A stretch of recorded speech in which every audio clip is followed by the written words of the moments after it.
नमस्कार दोस्तों, मैं सुभद्रा कुंडली ज्ञान से आप सभी का बहुत बहुत स्वागत करती हूँ। आज हम लोग बात करेंगे लग्न के पंचम भाव की। लग्न के जो पंचम भाव है वो आपको दर्शाएगा आपके पिछले जन्म के क्या पेंडिंग कर्मास हैं, आपके जो पिछले जन्म के साथ साथ आपका ज्ञान, आप किस प्रकार से अपना जीवन व्यतीत करेंगे, शिक्षा, संतान, ये सारी चीज़ें आपके पंचम भाव से जानी जाएगी। लेकिन क्या आपको पता है कि आपके कौन से ऐसे कर्मास हैं जो कि अभी तक पेंडिंग हैं, जो आप इस जन्म में अभी आए हैं, आपका आप जीवन है जो आपने प्राप्त करना चाहते हैं। तो इसके लिए सबसे ज़्यादा हम लोग जो बैठेंगे वो अपने लग्नेश, जो अपने उसके स्वामी हैं, उसके बारे में आप लोग तभी समझ पाएंगे जबकि इसकी डिटेल आपको अच्छे से प्राप्त होगी। तो इसके लिए आप लोग वीडियो को शुरू से लेकर आखिरी तक बड़े ध्यान से देखिएगा। इसमें हम लोग आज बात करेंगे कि देखिए, मैंने यहाँ पर एक ट्रायंगल जो बना रखा है, ये मूल त्रिकोण यानी कि प्राइम ट्रायंगल की बात मैं करूँगी। और यहाँ पर जो अपना प्रथम भाव के जो स्वामी हैं, जिनको हम सूर्य कहते हैं, वो कहाँ पर कैसे कैसे किस पोजीशन पे बैठे हुए हैं और आपके पंचम भाव पे उनका क्या प्रभाव पड़ रहा है, क्योंकि आपके जीवन के जो पेंडिंग कर्मास हैं वो आपके पंचम भाव से ही पता चलेंगे। ठीक है, तो हम लोग अभी इस क्रम में आगे बढ़ेंगे। इसमें आपको क्या देखना है,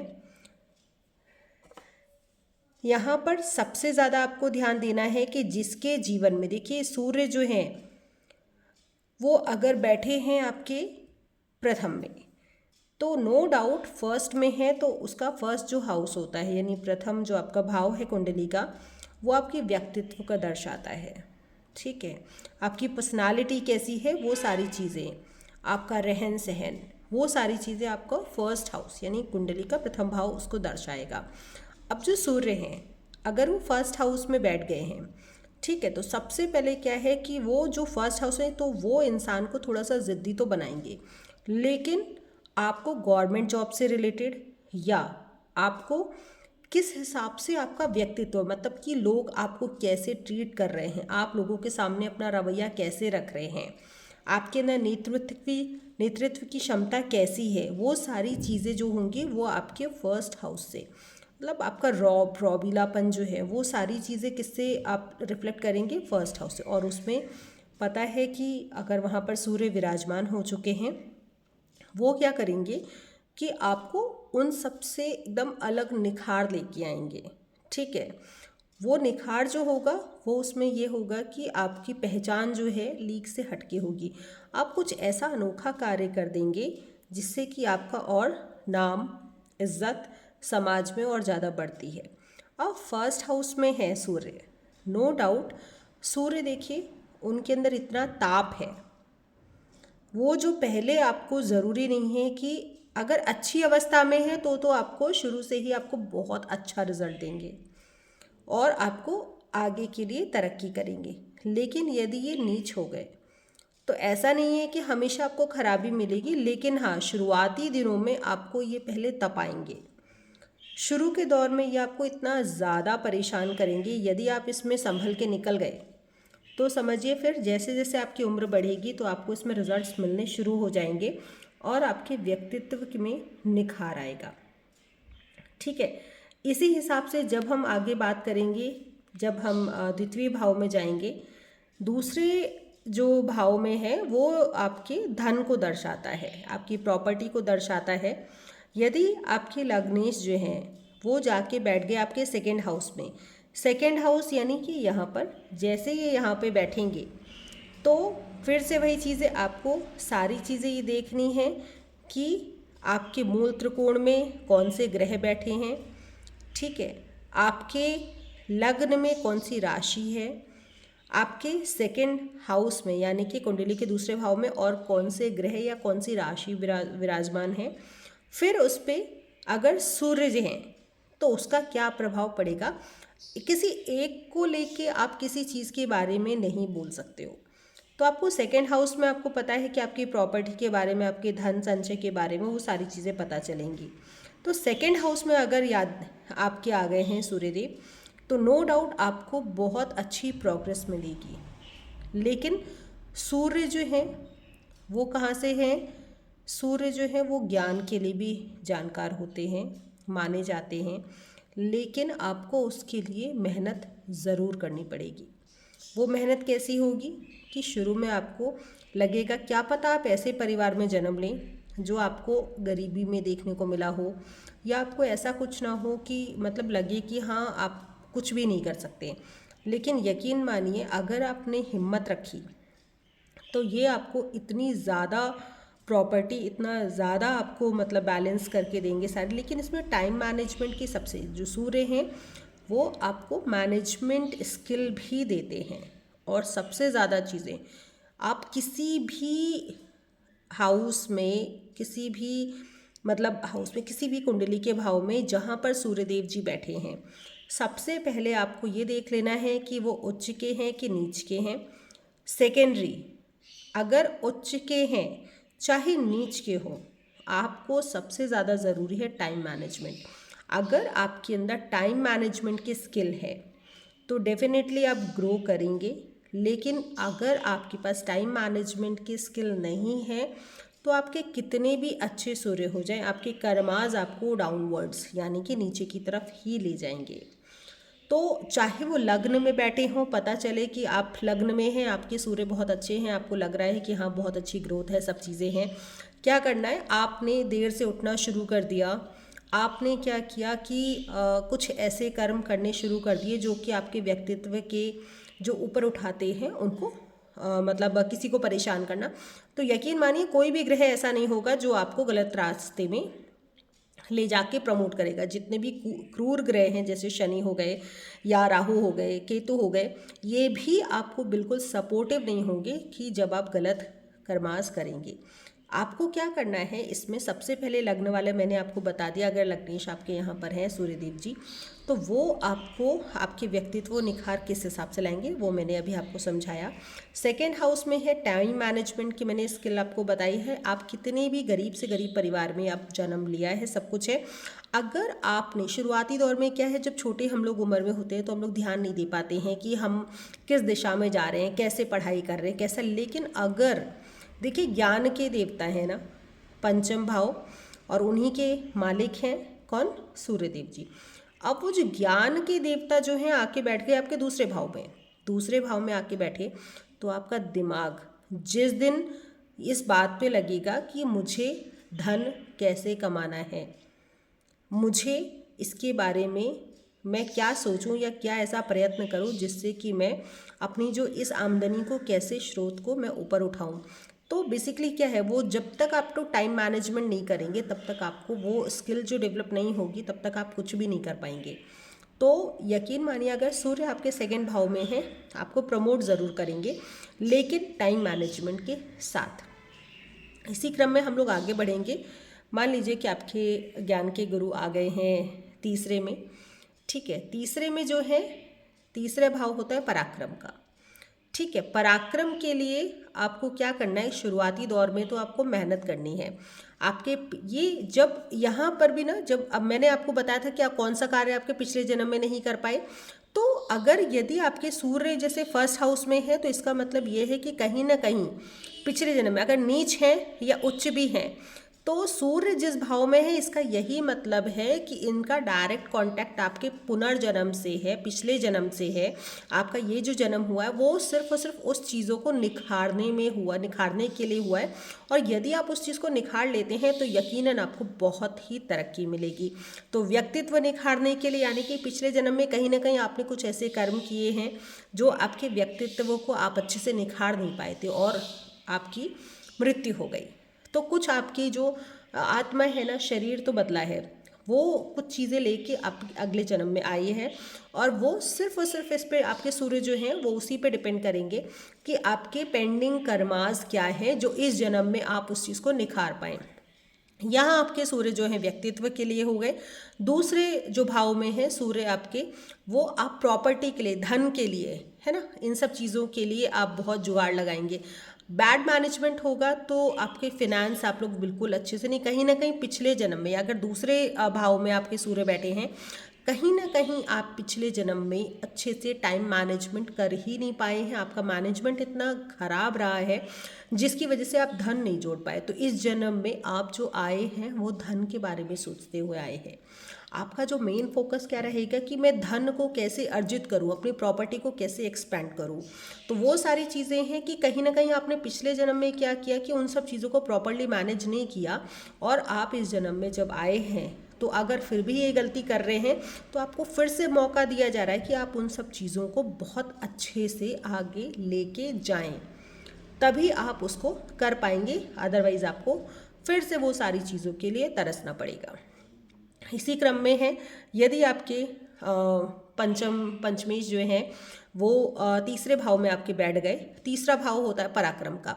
पराक्रम का क्या है कि आपके पिछले जन्म में ये आपको दर्शाते हैं, यदि सूर्य आपके तीसरे भाव में बैठे हैं, बहुत ही सिंपल वे में मैं आपको बता रही हूँ कि हर भाव को पहले आप जान लें कि भाव किसका है।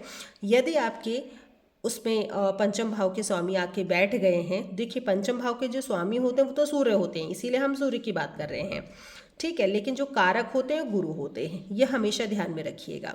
तो जो आपके पंचम भाव के जो स्वामी हैं उसके अनुसार आप पूर्व जन्म के बारे में बता पाएंगे, आपके पेंडिंग कर्मास क्या वो बता पाएंगे, उसमें कौन सा ग्रह बैठा है, उस ग्रह पे किसकी दृष्टि पड़ रही है, और राहु केतु की क्या पोजीशन है, वो सारी चीज़ें देखते हुए ही आप सभी चीज़ों का आकलन कर पाएंगे। और दूसरी बड़ी चीज़ है मूल त्रिकोण। यहाँ पर मैंने कुछ पॉइंट्स इसीलिए लिख रखे हैं ताकि आपको स्टेप बाय स्टेप वो सारी चीज़ें रिकॉल करने के लिए इजी हो सकेगा। मूल त्रिकोण में इस भाव के स्वामी जिस जिस भाव में जाके बैठेंगे वहाँ वैसा प्रभाव देंगे। मतलब कि इन मूल त्रिकोण के स्वामी जहाँ पर भी, मतलब जिस भाव के स्वामी जहाँ बैठे हैं जाके, वैसा ही प्रभाव हो जाता है।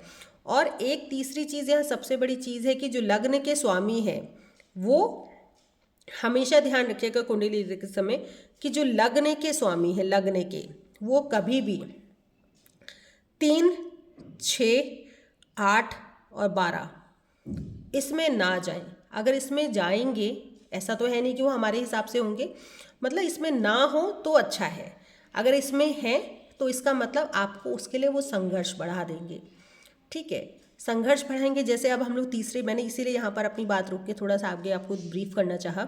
अब तीसरा भाव है पराक्रम का भाव।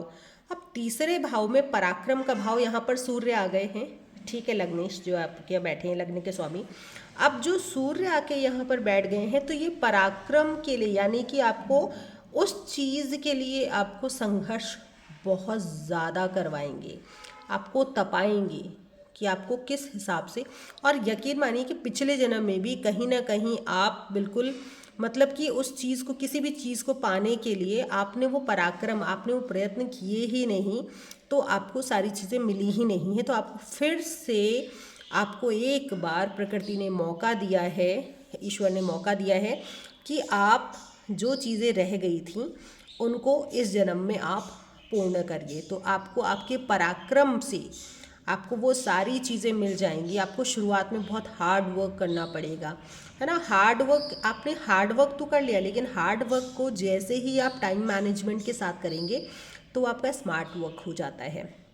इसमें मैं आपको एग्जांपल दूंगी कि एक स्टूडेंट है जो कि 8-8 घंटे पढ़ रहा है, उस 8 घंटे पढ़ने में भी उसको पूछा जाए कि हाँ रिज़ल्ट किसका अच्छा हुआ, तो वो बोलेगा आखिरी में, पता चले जो 4 घंटे पढ़ रहा है उसने टॉप किया और जो 8 घंटे पढ़ रहा है वो सेकंड आया।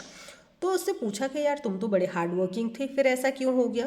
तो सिंपल सी बात है, इसका बस यही है कि टाइम मैनेजमेंट की, मतलब वो बैठा है और उसने 8 घंटे पढ़ाई करी, लेकिन उसका दिमाग ऐसी जगह वो ख्याली पुलाव पका रहा है कि मेरे इतने मार्क्स आ गए, या मैं यहाँ, मतलब किताब तो खुली हुई है सामने लेकिन दिमाग इधर उधर भाग रहा है। इसका मतलब कि टाइम मैनेजमेंट नहीं है, स्किल उसके अंदर वो नहीं है, जिस वजह से कहीं ना कहीं उसको लॉसेस, उसको सेकेंड रैंक आई है। और जो 4 घंटे जो बंदा पढ़ रहा है, जो बच्चा पढ़ रहा है, वो उसने टॉप कर दिया। सिंपल एक है कि हार्ड वर्क और स्मार्ट वर्क। तो पराक्रम भाव क्या कहेगा कि आपने अपने हार्ड वर्क को, यानी पराक्रम को, स्मार्ट वर्क में कैसे कन्वर्ट करते हैं। अपने हार्ड वर्क को जैसे ही आप अपने दिमाग यानी सूर्य जो है ज्ञान के लिए हैं, ठीक है, आप उसको कैसे स्मार्टली वर्क करने लगेंगे, मतलब मिनिमम कम से कम टाइम में आप स्मार्टली किस हिसाब से चीज़ों को करते हैं, उस पर पराक्रम अपना लगाते हैं जो उसके बेस्ट रिजल्ट्स मिले। तो बेसिकली वो काउंट करेगा आपके थर्ड भाव को, तीसरे भाव को, ठीक है, जो कि आपको ले जाएगा अच्छे रिजल्ट्स के लिए, और उस पराक्रम के दम पे आप अच्छे से अच्छे अपने जीवन यापन कर सकेंगे। अब जो चौथा जो भाव है, चौथा जो भाव माता का भाव होता है, मानसिक सुख का, कंफर्ट जोन का भाव होता है, ठीक है। तो ऐसे लोग क्या करेंगे कि जो कंफर्ट जोन वाला हाल है यहाँ पर, अब यहाँ सूर्य आ गए तो थोड़ा सा दिक्कत ये होती है शुरुआती में कि आपकी माता के लिए भी थोड़ा सा दिक्कत, आपके मतलब उनसे विचार नहीं मैच करेंगे, आप कुछ कहेंगे वो कुछ कहेंगी, तो वो सारी चीज़ें तो देखने को मिलेंगी मिलेंगी, ठीक है। सेकेंडरी आपको क्या है कि आपको उस चीज़ के लिए मतलब आप चाहेंगे कि हर चीज़ आपको बड़ी आसानी से मिल जाए, आप कंफर्ट जोन में रह के काम करना चाहेंगे, है ना। मानसिक सुख आपको, जैसे कुछ लोग होता है शारीरिक सुख, कुछ लोग होता है हाँ ठीक है ये हो गया तो हो गया, कोई बात नहीं, चलो ठीक है चलता है, तो ये बेसिकली होता है मानसिक सुख, ठीक है।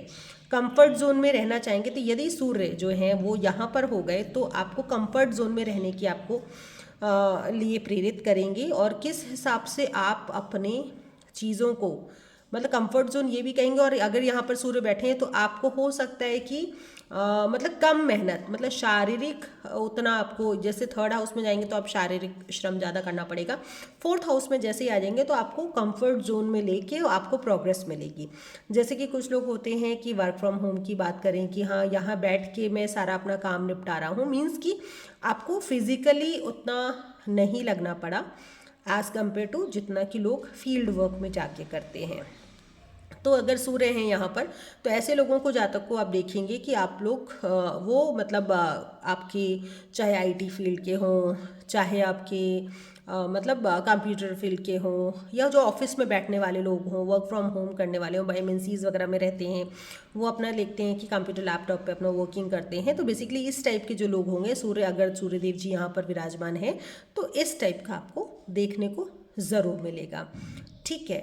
अब इसमें हम आगे की बात करते हैं फिफ्थ, ठीक है, पंचम जिसकी भाव की बात कर रहे हैं, तो वहाँ के तो गुरु ही हो गए, कौन, स्वामी हो गए सूर्य।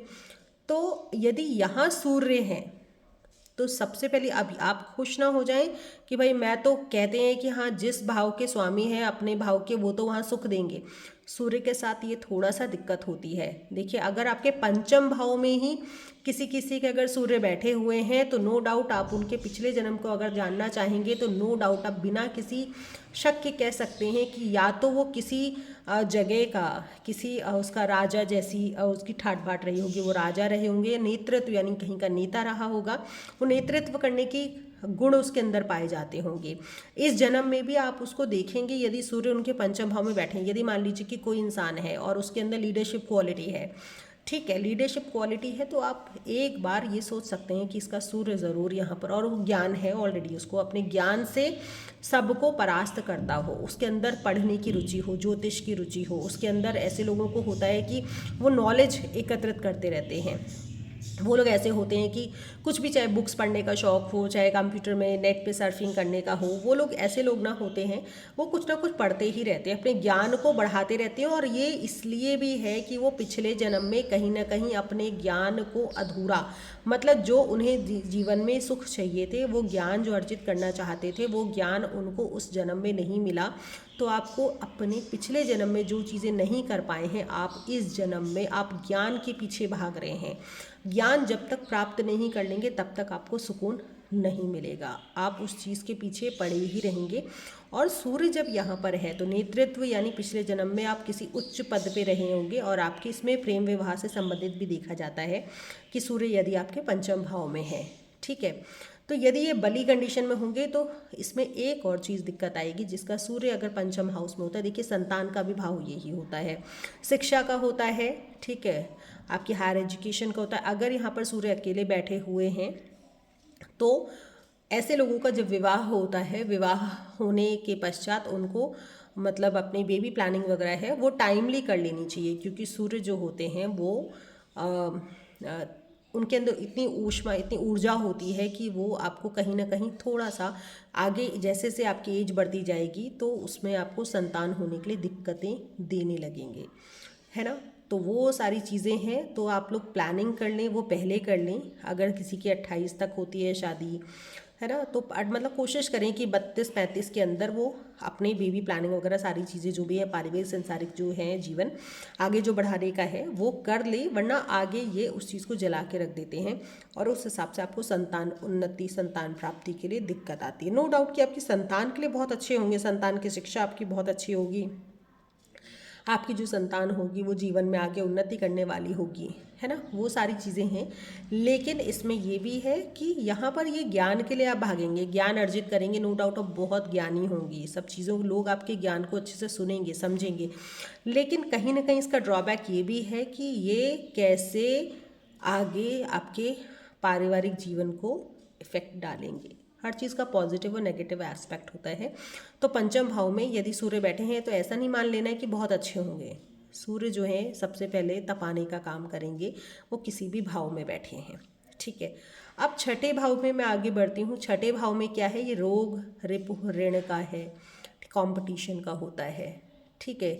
अब कंपटीशन का है, अब मैंने ऊपर तो बोला कि 3, 6, 8, 12 में ना जाएं क्योंकि संघर्ष बढ़ाएगा। लेकिन एक चीज़ याद रखिएगा कि अगर ये छठे भाव में आके बैठ गए सूर्यदेव जी और संघर्ष बढ़ाएंगे तो नो डाउट आप कहीं भी देखेंगे कि जितने लोग हैं कॉम्पिटिटिव एग्ज़ाम्स की जो प्रिपरेशन कर रहे हैं और जो निकल गए हैं अपने सरकारी किसी पद पे हैं या किसी गवर्नमेंट अच्छी जॉब पे हैं, तो उनका कहीं ना कहीं सूर्य यहाँ पर बैठा हुआ है जिसने कंपटीशन में इनको इतना अच्छा कर दिया है।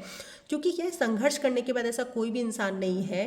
एक तो सूर्य जो है शक्ति तो देते हैं ना आपको, मतलब मोटिवेट तो करेंगे, लेकिन आपको थपा रहे हैं, संघर्ष करवा रहे हैं।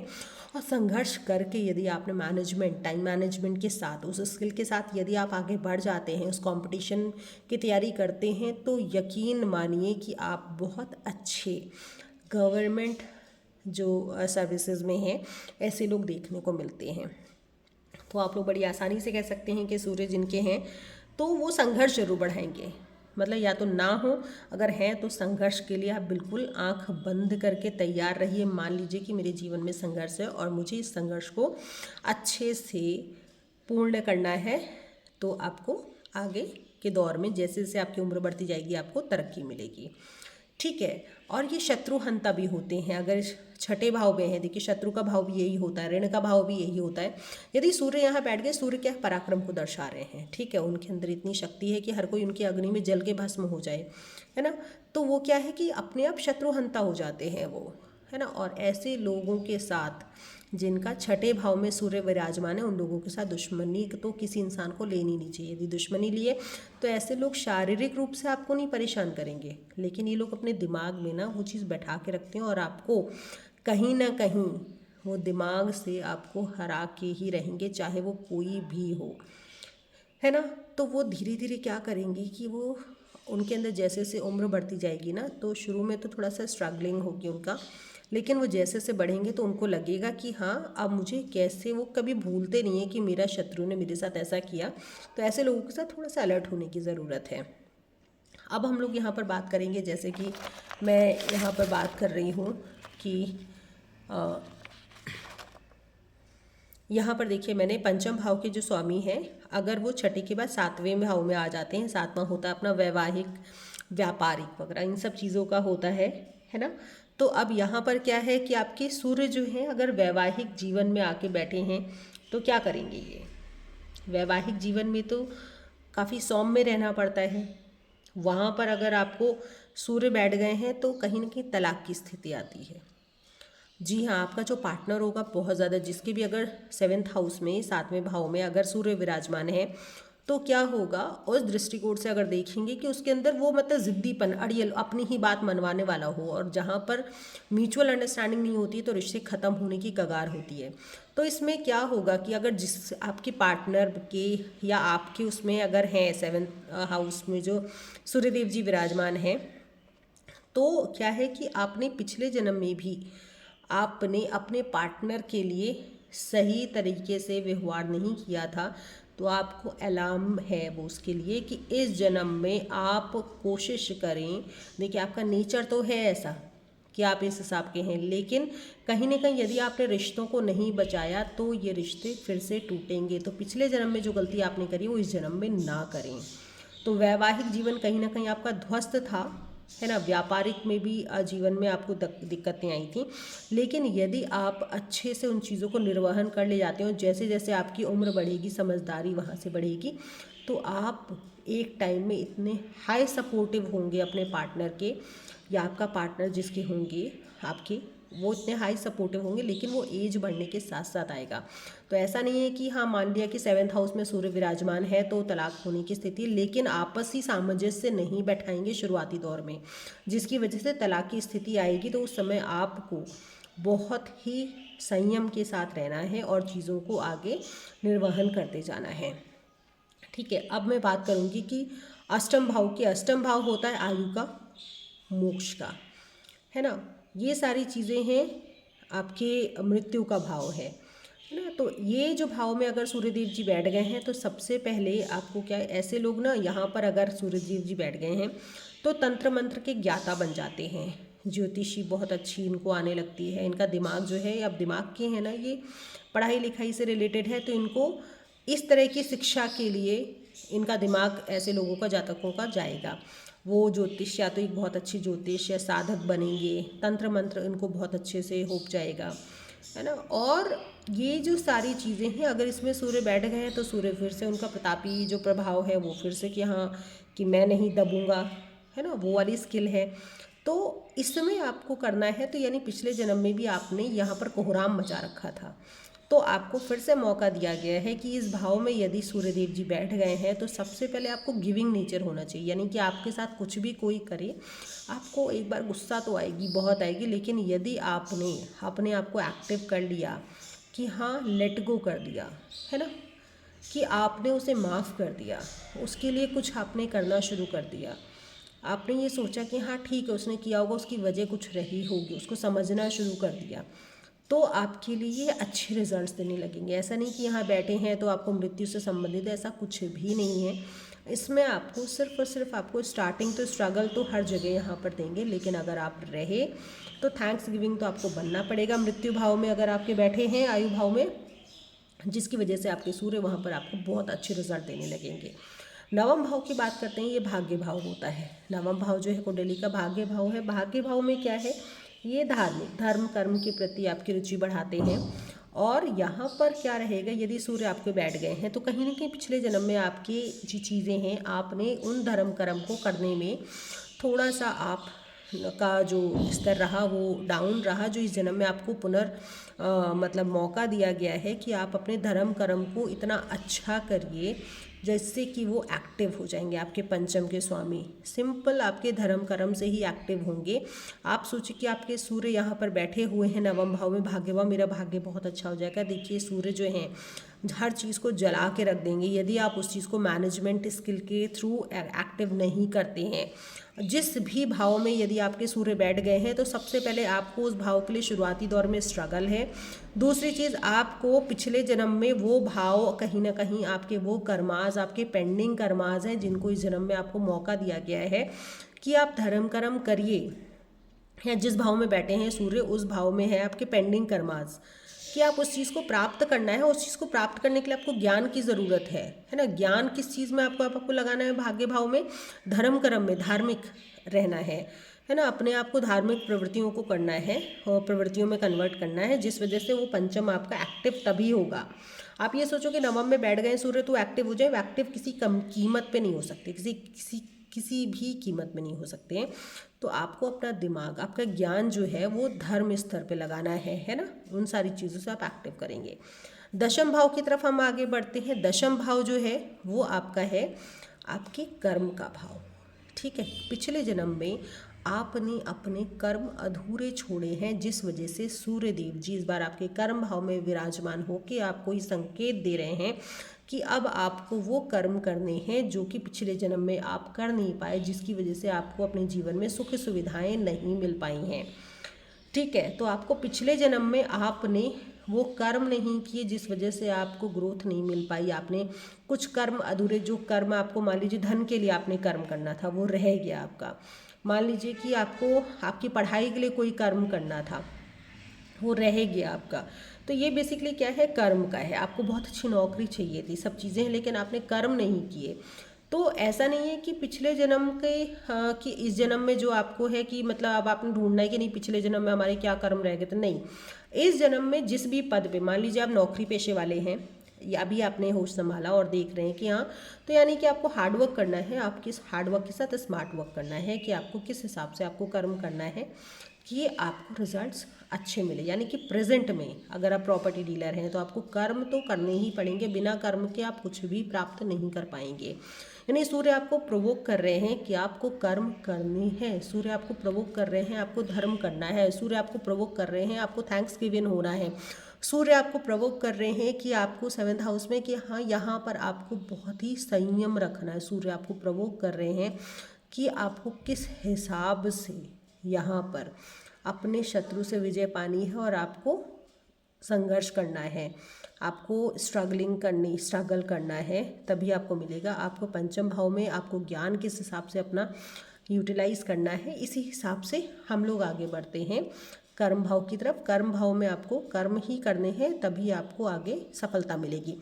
11th जो हाउस है, 11वां भाव जो है कुंडली का, वो आपके आय को दर्शाता है। आय है यानी कि आपको ग्रोथ नहीं मिली मान लीजिए पिछले जन्म में, ठीक है, आपके आय जो है वो अच्छी नहीं थी, इसीलिए सूर्यदेव जी यहाँ पर इस बार बैठे हैं कि कहीं ना कहीं आपको ग्रोथ नहीं मिल पाई, जो आप अर्न करना चाहते थे जितना आपको नहीं मिला। तो आपको इस जीवन में फिर से मौका मिला, आपकी मृत्यु ऐसी हुई है कि आपके वो ख्वाब अधूरे रह गए, आपके सपने अधूरे थे कि हाँ मुझे ये नहीं मिला है। मान लीजिए किसी की कुंडली में पंचम, जो मैंने बताया कि पंचम में है, यानी कि वो ज्ञान, वो कुछ शिक्षा प्राप्त करना चाहता था, वो पढ़ाई लिखाई कर, अगर आपने इस जन्म में उसके लिए प्रयास नहीं किया शिक्षा के लिए, तो इस जन्म में भी अधूरी रह जाएगी। तो आपको प्रयास, देखिए सूर्य है संघर्ष शुरुआती दौर में, बाद में संघर्ष के बाद वो आपको निखारेंगे, तो आपको उस चीज़ के लिए प्रयासरत रहना है। आय के लिए, अब मैं 11वें भाव की बात कर रही हूँ कि आय के लिए आपको प्रयासरत रहना है, तभी आपको बाद में सुख सुविधाएं मिल पाएंगी, बाद में आपकी सुख वृद्धि होगी। लेकिन शुरुआत में आय के लिए आपको संघर्ष तो करना ही है, क्योंकि पिछले जन्म में कहीं ना कहीं आपने संघर्ष नहीं किया था, जिस वजह से आपको आय प्राप्त नहीं हुई है। आगे हम लोग इसी क्रम में बात करेंगे आपके 12वें भाव की। 12वां भाव जो होता है व्यय का भाव होता है। अब कुछ लोगों की कुंडली में क्या है कि वहाँ सूर्य बैठ गए हैं जबकि 12वें भाव में, अब सब कहेंगे नहीं जी 12वां भाव तो व्यय का भाव है, अब यहाँ सूर्य आपके हो गए बेकार। तो सबसे या तो जातक मतलब चला जाए अपनी जहाँ जन्म स्थान है वो छोड़ के, यदि आप किसी और स्थान पे चले जाते हैं, विदेश में चले जाते हैं, तो वहाँ पर वो एक्टिव हो जाता है, सबसे पहली चीज़। दूसरी चीज़ की है, आपने कितना भी कमा लो, मतलब वो मोक्ष का एक तरह से आ जाएगा कि जीवन व्यय भाव, मतलब कि कितना भी है वो क्या करना, बचा के हर चीज़ है स्पेंड करो। ऐसे लोग खर्चीले प्रवृत्ति के, जितना कमाएंगे उससे ज़्यादा वो सोचने लगेंगे हमें इसका खर्चा कैसे करना है, कि बहुत कमा ले यार, जीवन है बस ऐसे खर्च करो, व्यय। तो सूर्य आपका व्यय हो रहा है, व्यय। तो यहाँ पर भी आपको क्या है, मैनेजमेंट स्किल बहुत ज़रूरी है।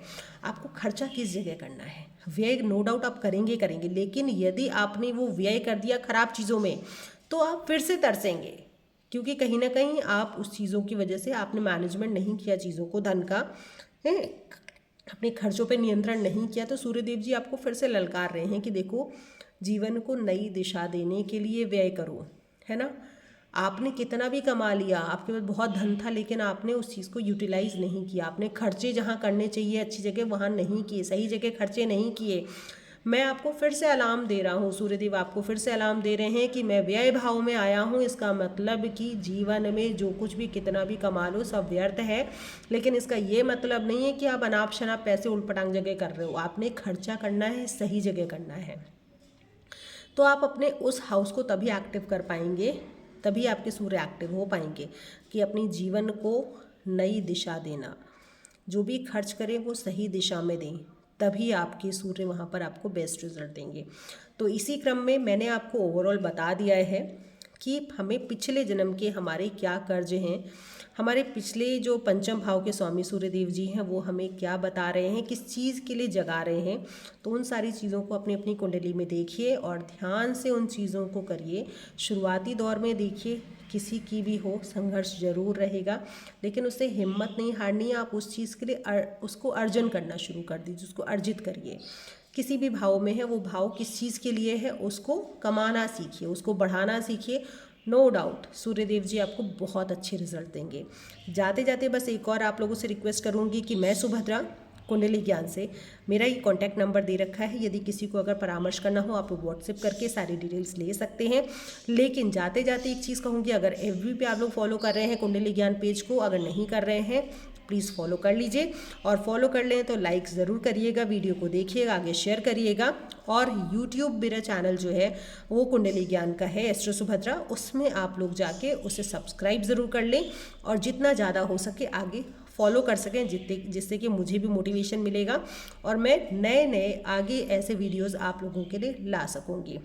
नमस्कार।